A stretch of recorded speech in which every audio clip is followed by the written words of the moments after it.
Let me share with you a true story out of my notebook of life. A number of years ago, got an incredible letter from a gentleman in Toronto with a substantial check in it. He said, my friend Steve Walker is following the wrong role model. He's working himself to death. His family is falling apart. His health is in danger. And he's modeling himself out of his boss. And he trusts you and respects you. If you will give us 1 hour, I will fly him to Dallas and give you this check. Wouldn't you love to have a friend like that? I sent the check back and I said, come on down. Steve and I had quite a little talk. And in our talk, I asked him why he had such a role model. What about this man that made him so completely important in his life? And he said, well, he's the most successful man I have ever known. And I said, well, Steve, what do you call success? Now, it took several minutes for him to go down the list. But the interesting thing is, though they're not in the same order that I have put them, or we list them now, these are the 8 things that he said he really considered to be successful. If a man was happy and healthy and at least reasonably prosperous and secure, if he had friends and peace of mind and good family relationship and the hope that the future is going to be better, he said, I'd consider that man as successful. Now I'm going to really encourage you to take some notes right here. And all I want you to do, and you'll be the only one that'll see it, somewhere right as I go down the list, write whether you get a plus on that one or a minus on that one. You'll be the only one to see it, but it might be an eye-opener. You see, most people never dare to evaluate really where they are. And you got to know where you are before you can really determine your chances of getting what you really want out of life. And so I said to Steve, I said, I understand that your boss is very important to you. You consider him to be successful. When he finally got through with the identification, as I said earlier, these were the 8 things that he said, I think that's important for success, to measure success. I said, well, Steve, let me ask you now, as far as happy is concerned, tell me, how happy is your boss? He said, oh, I don't think he's happy at all. I said, why not?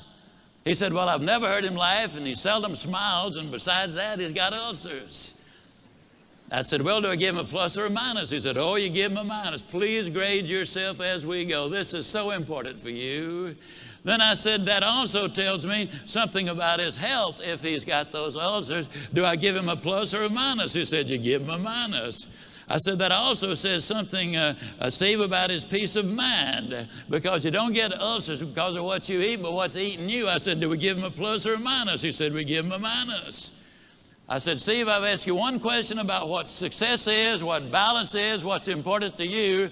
One question, and your boss comes up with 3 minuses. I said, tell me how prosperous he is. He said, man, he's got money running out of his ears, and he's getting more every day. I said, we give him a plus on that one, don't we? He said, we sure do. I said, how secure is your boss?